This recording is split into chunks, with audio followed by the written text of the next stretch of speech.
പലരും ഈ ഒരു കറണ്ട് സിറ്റുവേഷനെ പറ്റിയിട്ട് ആലോചിച്ച് പാനിക് ആയിട്ടുള്ളവരായിരിക്കും. അതായത് ഇപ്പൊ എന്താണ് പ്രോപ്പർട്ടി മേടിക്കണോ അല്ലെങ്കിൽ ഇൻവെസ്റ്റ് ചെയ്യണോ എന്നൊക്കെ ഉള്ള പല കൺസേൺസ് ഉണ്ടായിരിക്കും. പക്ഷെ ബെസ്റ്റ് ഡിസിഷൻ എടുക്കാൻ റിസ്ക് എടുക്കുന്നവരായിരിക്കും എപ്പോഴും സക്സസ്ഫുൾ ആയിട്ടുള്ളത്. അങ്ങനെ റൈറ്റ് ടൈമിന് വേണ്ടിയിട്ട് വെയിറ്റ് ചെയ്തിരുന്നവർക്ക് വേണ്ടിയിട്ട് ഒരു ബെസ്റ്റ് ഓപ്ഷൻ വന്നിട്ടുണ്ട്. അത് ബെസ്റ്റ് പേയ്മെന്റ് പ്ലാനിൽ in the heart of Sharjah.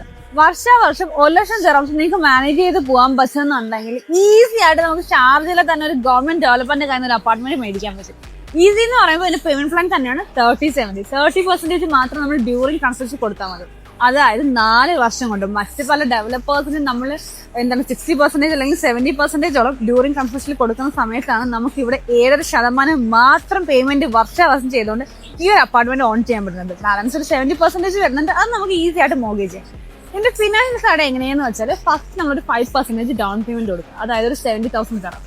Within 30 ഡേയ്സിൽ ഒരു 5% കൂടെ സെയിം 70,000 ദിർഹംസ് പേയ്മെന്റ് ചെയ്ത് കഴിഞ്ഞാൽ ബാലൻസ് വരുന്ന എമൗണ്ട് മാസം 4,000 ദിർഹംസ് വെച്ചിട്ട് മാത്രം പേയ്മെന്റ് ചെയ്തുകൊണ്ട് ഈ ഒരു അപ്പാർട്ട്മെന്റ് നമുക്ക് ഈസി ആയിട്ട് ഓൺ ചെയ്യാൻ പറ്റും. ഇതിന്റെ ഹൈലൈറ്റിംഗ് പാർട്ട് എന്താണെന്ന് വെച്ചാൽ ദുബായ് ഷാർജ ബോർഡിൽ വരുന്ന ഈ ഒരു അപ്പാർട്ട്മെന്റ് ജസ്റ്റ് ഓപ്പോസിറ്റ് ആയിട്ട് നമുക്ക് ഷാർജയിലെ സ്കൂൾസും യൂണിവേഴ്സിറ്റീസ് എല്ലാം ആണ് വരുന്നത്.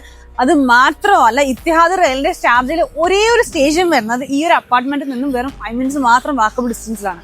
അപ്പൊ ഈ ഒരു കറണ്ട് സിറ്റുവേഷൻ ആയതുകൊണ്ട് തന്നെ നിങ്ങൾക്ക് ഈ ഒരു ബെസ്റ്റ് പേയ്മെന്റ് പ്ലാനും പ്ലേസും കിട്ടുന്നുണ്ട്. അപ്പൊ ഈ ഒരു അപ്പാർട്ട്മെന്റ് പറ്റിയിട്ട് കൂടുതൽ ഡീറ്റെയിൽസ് അറിയണമെന്നുണ്ടെങ്കിൽ എത്രയും പെട്ടെന്ന് താഴെ കാണുമ്പോഴേ കോൺടാക്ട് ചെയ്തോളൂ.